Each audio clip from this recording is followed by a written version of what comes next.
Some things just do not fit into a color-coded spreadsheet. My ex, Sarah, lived her life by a spreadsheet. Every milestone, color-coded, budgeted, and optimized. She was a marketing manager making six figures and I was a mechanic at a local shop, making $22 an hour, covered in grease. I loved the puzzle of a broken engine, but to her, I was a project with a low return on investment. One Tuesday, she handed me a flyer for an evening business seminar.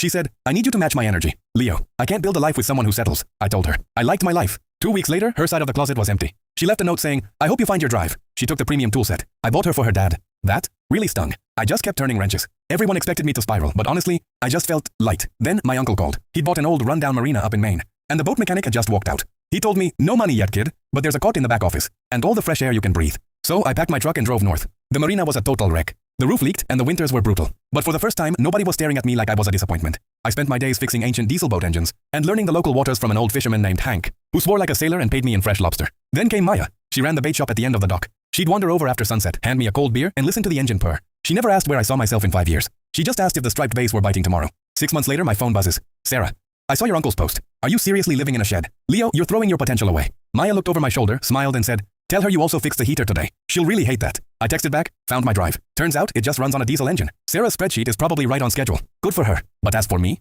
I've got a sunset over the water, grease on my hands, and someone who actually likes the sound of a working motor.